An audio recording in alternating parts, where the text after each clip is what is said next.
मैं जल्दी से पूछा, अगर किसी को मेरे सवाल का जवाब है तो मुझे बताइएगा। आप तो अशोक जी उत्तर प्रदेश के रहने वाले हैं। फतेहपुर में बावनी इमली का नाम सुना आपने? बावनी इमली फतेहपुर में उत्तर प्रदेश में। सवाल पूछिए। बावनी इमली का नाम सुना आपने? नहीं, उसके आगे सवाल पूछिए। नहीं, सवाल में यही सवाल है, बावनी इमली का नाम किसकी? मैंने तो अभी पिछले हफ्ते बावनी इमली के बारे में जाना, मुझे भी नहीं पता था। आप जानते? नहीं जानते। निखिल जी आप जानते हैं बावनी इमली के बारे में? नहीं जानते। अब विजय कौशिक जी आप जानते हैं? नहीं जानते। नहीं। अब सुनिएगा, ये जो खड़गे जी दिन रात जो छाती ठोकते हैं ना, आजादी हमने दिलवाई, बावनी इमली जो है इस देश में नहीं जानते लोग, क्योंकि बच्चों को पढ़ाया नहीं गया बावनी इमली क्या है।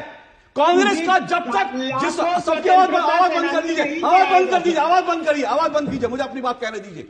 यही इस देश में हो रहा है। इस देश में जब किसी और स्वतंत्रता सेनानी की बात करो तो निखिल जैन जैसे लोग और कांग्रेस के जो लोग हैं वो इसी तरह से चिल्लाते हैं, क्योंकि उनको लगता है कि खानदान ने ही आजादी दिलवाई, एक खानदान ने, एक पार्टी ने दिलवाई।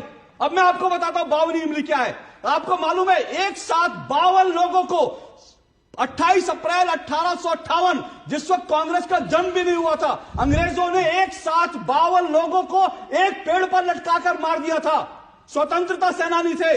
पूरे स्वतंत्रता संग्राम के इतिहास में, कांग्रेस के पूरे स्वतंत्रता संग्राम के इतिहास में कांग्रेस के 52 लोग फांसी पे नहीं चढ़े हैं, लेकिन एक दिन 52 लोग फांसी पे चढ़े थे। और इतिहास की किताबों में और इस देश को यह बताया भी नहीं जाता कि एक दिन अंग्रेजों ने 52 क्रांतिकारियों को फांसी के तख्ते पे झुला दिया था और 1 महीने तक उनके शव लटके रहे थे। उनके शव को किसी को हाथ लगाने की इजाजत नहीं थी। इस देश में बावनी इमली के बारे में आप नहीं जानते, लेकिन आप नेहरू जी के नाम पर, इंदिरा जी के नाम पर, राजीव के नाम पर, इन सबके दर्शन के नाम पर दुनिया भर की चीजें। मैं इसीलिए कह रहा हूं, ये जो भारत के स्वतंत्रता सेनानियों के साथ ये जो घोर अपराध हुआ है, गांधी नेहरू परिवार ने जो अपराध किया है, उसके कारण आज वो दावा नहीं कर सकते कि हम अम्बेडकर के बड़े भक्त हैं।